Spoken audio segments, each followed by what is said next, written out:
Hi all, I will give you the information about the pathogenesis of hydatid cyst. So last videos was that is morphology, life cycle. The third one I am giving you the information about the pathogenesis of hydatid cyst. So hydatid cyst or dog tapeworm pathogenesis, dog tapeworm pathogenesis.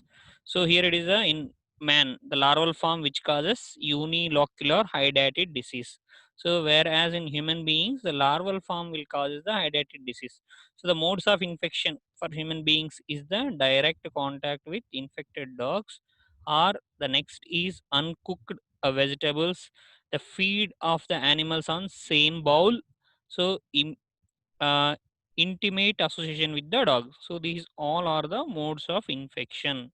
So next is hydatid disease, that is hydatid cyst.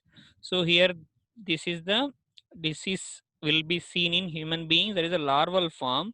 So here it is larval form. It is at the site of deposition. This the embryo slowly develops into halo or bladder or cyst-like structure. So wherever the deposition of this larval form, further it develops into as cyst-like halo or bladder-like form, that is called hydatid cyst.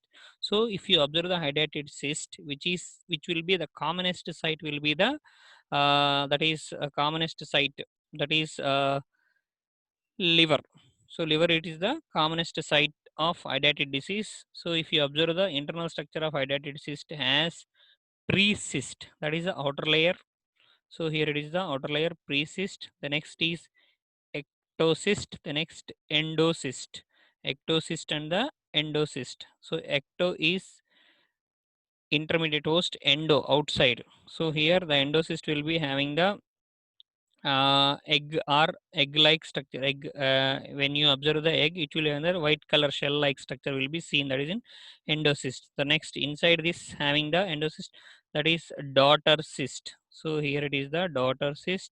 The next is sterile daughter cyst will be there, nothing, scolex, everything will be absent, that is called as sterile hydatid daughter cyst. So next inside which is having the fluid like structure, that is hydatid sand. Next inside this having a brood capsule will be there. The next is scolex stalk will be there. So this is the hydatid cyst. So wherever the deposition of hydatid larval form, further it develops into as hydatid cyst. So hydatid cyst as outermost layer, that is pre-cyst, ecto, ectocyst, endocyst. Ecto outside, endo inside, and ectocyst will be having the boiled egg-like structure, the ectocyst. The next is endocyst, daughter cyst. The next sterile daughter cyst, hydatid sand. The next will be brood capsule will be there inside this. So here it is the structure of hydatid cyst. The next is characteristics of hydatid fluid. So characteristics of the hydatid fluid. So here which is having the chemical compositions. So that is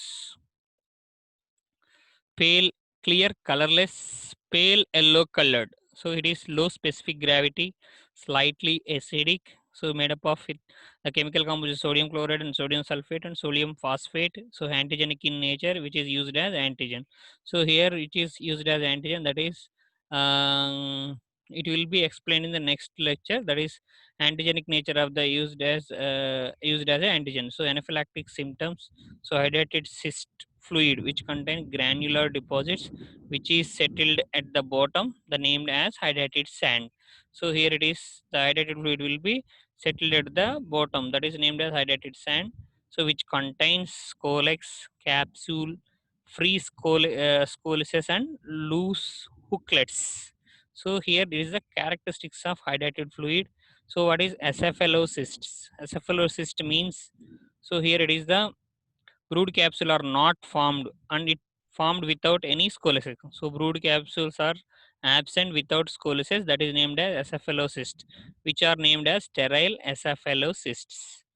So next is endogenous cysts. So here inside the mother cyst there will be a cyst that is named as endogenous cyst, which is developed from the detached fragment of germinal layer of mother cyst. So here it is a picture that is from the mother cyst. There is a other cyst behind this that is named as daughter cyst.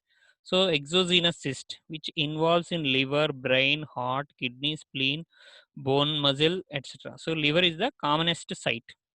So here the clinical feature, which is asymptomatic. So obstructive symptoms will be there. Whenever there will be a larger hydrated cyst, so the size will be more, means there will be obstructive symptoms will be seen. So which will be the pressure affects, that is enlarging cysts. So primary hydrated cyst occurs in liver, mainly in the right lobe of the liver. So next is initially which attached to the terminal layer. So here the 60% of the hydrated cysts are present in the liver. That is hepatomegaly. Symptoms will be hepatomegaly, pain, obstructive, jaundice. So here it is the lower lobe of the liver. So here mostly in the right lobe of the liver, we can observe the hydrated cyst. So 25% will be the lungs. So here the lower lobe of the right lung. So the symptoms will be the cough, hemoptysis, chest pain, pneumothorax. So kidney will be 2%, spleen and brain, that is 1%. So pelvic organ, that is orbit and bones, that will be 3%. So when you observe this, so most commonest site is the liver. So 63% will be the liver, the 25% will be the lungs. So next is a lab diagnosis. So lab diagnosis of hydatid cyst will be discussed in the next lecture. Thank you.